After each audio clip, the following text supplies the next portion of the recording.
जय हिंद साथियों, नमस्कार। सैनिक समाचार इंडिया में आप सभी का एक बार फिर स्वागत है। साथियों, ये खबर आ चुकी है कि जितने भी सीएपीएफ के यानी सेंट्रल आर्मेड पुलिस फोर्सेज के जवान हैं, उनको भी अब पुरानी पेंशन योजना का लाभ मिलेगा और ये लाभ मिलेगा honourable high court of Delhi के फैसले के बाद।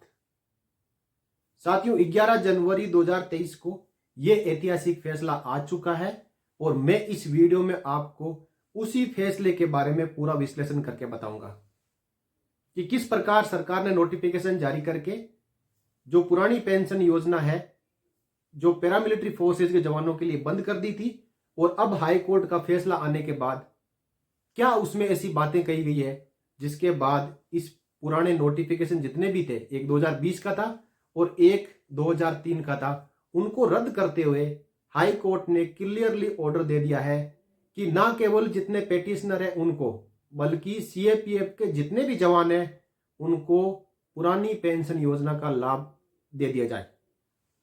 साथियों, सबसे पहले हम जानेंगे कि सीएपीएफ में Assam rifle, NSG, CRPF, SSB, BSF, CISF, ITBP ये सब शामिल होते हैं। और जो नेशनल पेंशन स्कीम है वो उसका जो नोटिफिकेशन है 22 दिसंबर 2003 को जारी किया था। उस नोटिफिकेशन के अनुसार 1 जनवरी 2004 के बाद केंद्र सरकार की सेवा में सभी नई भर्तियों के लिए एनपीएस लागू कर दी गई।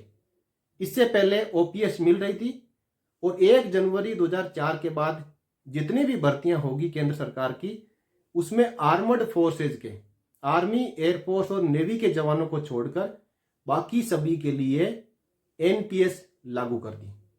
और जो पैरामिलिट्री फोर्सेज के जवान थे, जो सीएपीएफ के जवान थे, उनको भी ओपीएस से वंचित कर दिया। उसके बाद जो ओल्ड पेंशन स्कीम है केवल आर्मर्ड फोर्सेज के लिए रखी गई, लेकिन पैरामिलिट्री फोर्सेज के लिए बंद कर दी गई, जैसा मैंने आपको अभी बताया है। अब साथियों, दिल्ली हाई कोर्ट ने 1981 के एक ऑनरेबल सुप्रीम कोर्ट के फैसले का हवाला दिया। उसमें क्या था, 1981 के Akhilesh Prasad versus union territory Mizoram के ऑनरेबल सुप्रीम कोर्ट के फैसले के अनुसार सीआरपीएफ आर्मर्ड फोर्सेज में शामिल है, यानी सीआरपीएफ है जो आर्मर्ड फोर्सेज का हिस्सा है। यह फैसला ऑनरेबल सुप्रीम कोर्ट 1981 में सुना चुका था और उसी फैसले को यहां पे इस जजमेंट के अंदर कोट किया गया कि जब सुप्रीम कोर्ट ने कह ही दिया कि सीआरपीएफ भी आर्मर्ड फोर्सेज का हिस्सा है, तो इसको पैरामिलिट्री फोर्सेज में कैसे रखा जाए। और इसी के साथ साथ एक गृह मंत्रालय यानी होम मिनिस्ट्री के परिपत्र के अनुसार सीएपीएफ को संघ के आर्मर्ड फोर्सेज में शामिल किया गया है। 2020 के अंदर एक परिपत्र जारी किया, एक लेटर जारी किया होम मिनिस्ट्री ने। उन्होंने भी कहा कि जितने भी सीएपीएफ की यूनिट्स है वो सब आर्मर्ड फोर्सेज का हिस्सा है। तो इस प्रकार ये केस मजबूत होता गया, यानी इस बात को कहकर जो बंद किया गया कि पैरामिलिट्री फोर्सेज को नहीं मिलेगा, तो अब पैरामिलिट्री फोर्सेज में कोई भी, जितने भी पैरामिलिट्री फोर्सेज की इकाइयां हैं वो शामिल नहीं है। ऐसा ही कहना है गृह मंत्रालय का और ऐसा ही आदेश आया था 1981 में ऑनरेबल सुप्रीम कोर्ट का। तो इस प्रकार ये केस मजबूत हो चुका था। अब साथियों, हाई कोर्ट ने कहा कि सरकार के नीतिगत निर्णय हानिकारक ना हो। आप सभी को पता है, अभी जो एक वन रैंक वन पेंशन का ऑनरेबल सुप्रीम कोर्ट ने जो फाइनल फैसला सुनाया था, उसमें यह कहा कि वन रैंक वन पेंशन जो मौजूदा सरकार ने 2014 में लागू की, वो सरकार का एक नीतिगत फैसला था और उसी फैसले के मुताबिक जो 7 नवंबर 2015 को लेटर जारी किया ओआरओपी का, उसको सरकार का नीतिगत फैसला बताते हुए बिल्कुल सही करार दिया। और उसी में जो 2016 की रिट पिटीशन में मांगे थी, उनको नहीं मानते हुए सुप्रीम कोर्ट ने उस फैसले के ऊपर अपना फाइनल जजमेंट सुना दिया कि जो सरकार ने लागू किया है वो बिल्कुल सही है। और उसी बात पे हाई कोर्ट ऑफ दिल्ली ने कहा कि सरकार कभी कभी ऐसे नीतिगत फैसले ना ले जो जवानों के लिए हानिकारक हो जाए, जैसे कि ये पुरानी पेंशन योजना का जो क्रियान्वयन किया था बंद करके उसकी जगह एनपीएस लाए थे, तो ऐसी चीजें जो जवानों के लिए हानिकारक हो जाए उन फैसलों को लागू ना किया जाए।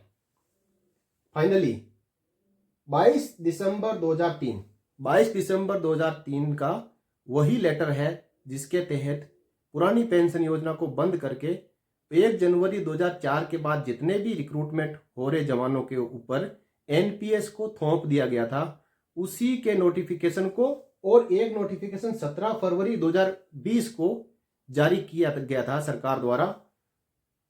उनको कहा कि उन दोनों नोटिफिकेशन को आपको सही से लागू करने की जरूरत है, यानी सीएपीएफ के जितने भी जवान हैं उनके लिए इन दोनों नोटिफिकेशन को सही से लागू करें, क्योंकि पहले से इन नोटिफिकेशन में कहा गया है कि सीएपीएफ के जवानों के लिए ओपीएस लागू नहीं है, वो एनपीएस के दायरे में आएंगे। तो उसके ऊपर ऑनरेबल जो हाई कोर्ट ऑफ दिल्ली ने ये कहते हुए कि इन दोनों नोटिफिकेशन को सही से लागू करें। अब ये बातें उसमें पूरी कही गई और भी उसमें कई बातें और कई उसमें हवाले दिए गए। लगभग ये डिसीजन 2021 से लेके 2023 में फाइनल हो चुका है और उसके बाद जो फाइनल अंतिम निर्णय आया उसके अंदर कहा कि 22 दिसंबर 2003 और 17 फरवरी 2020 ये दोनों notification high court of Delhi ने रद्द कर दिए, क्वास्ट कर दिए कि इन दोनों को रद्द किया जाता है सीएपीएफ के जवानों के लिए।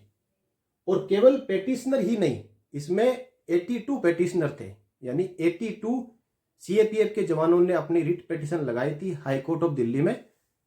बोला कि पेटिशनर ही नहीं, सभी सीएपीएफ के लिए ओपीएस लागू कर दिया जाता है।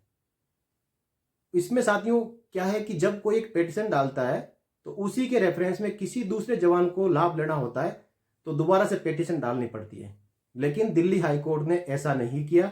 कहा यह फैसला सभी सीएपीएफ के जवानों के लिए लागू किया जाता है और किसी भी जवान को आगे दिल्ली हाई कोर्ट में आने की आवश्यकता नहीं है, रिट पिटीशन डालने की आवश्यकता नहीं है। ये सभी सीएपीएफ के जवानों के लिए ओपीएस का फैसला लागू किया जाता है। फाइनल जजमेंट में अब साथियों उसी दिल्ली हाई कोर्ट में जिनका हम जो फैसला आया है उसका सम्मान करते हैं, उसमें जो आर्मड फोर्सेज के जवानों के 2 फैसले लंबित हैं। एक तो सीएसडी कैंटीन में जितने भेदभाव हो रहे हैं उनके बारे में, और दूसरा है इक्वल एमएसपी के बारे में। ये फैसले काफी सालों से लंबित हैं, इनके ऊपर सुनवाई होती जा रही है, डेट मिलती जा रही है। तो हम इस फैसले का सम्मान करते हुए दिल्ली हाई कोर्ट से ये निवेदन करते हैं कि जिस प्रकार आपने सीएपीएफ के जवानों का भला किया है, उनके हित में ये फैसला सुनाया है। आप जो आर्मर्ड फोर्सेज की 2 मांगे हैं, सीएसडी की और एमएसपी की, वो भी फैसला जवानों के हित में इस प्रकार सुनाए। और यदि ऐसा होगा तो हम फिर से उस फैसले का स्वागत करेंगे। तो साथियों ये थी आपके लिए जानकारी और मैं सभी सीएपीएफ जवानों को मुबारकबाद देना चाहता हूं। अब आगे यदि केंद्र सरकार इसके अगेंस्ट यानी हाई कोर्ट ऑफ दिल्ली के फैसले के अगेंस्ट ऑनरेबल सुप्रीम कोर्ट में जाती है तो वहां पे भी ये पक्ष है मजबूत रहेगा, क्योंकि सीएपीएफ आर्मर्ड फोर्सेज का हिस्सा है। अब एक मांग और कि सीएपीएफ के जवानों को भी शहीद का दर्जा मिलना चाहिए। अभी तक ये मामला जो है होम मिनिस्ट्री में पेंडिंग पड़ा है और जल्दी इसके ऊपर, जैसे कि गृह मंत्रालय ने 2020 में कहा था कि सीएपीएफ भी आर्मर्ड फोर्सेज का हिस्सा है, तो उनको भी शहीद का दर्जा मिलना शुरू होगा। तो एक लाभ मिल चुका है और धीरे धीरे जो भी आगे मांगे हैं वो जल्द ही सीएपीएफ के जवानों की पूरी होगी। तो एक बार फिर मैं सभी सीएपीएफ के जवानों को मुबारकबाद देते हुए इस वीडियो में विराम लेता हूं। अगले वीडियो में फिर हम चर्चा करेंगे आपके कल्याण से जुड़ी हुई एक और जानकारी के साथ। तब तक के लिए जय हिंद, जय भारत, वंदे मातरम।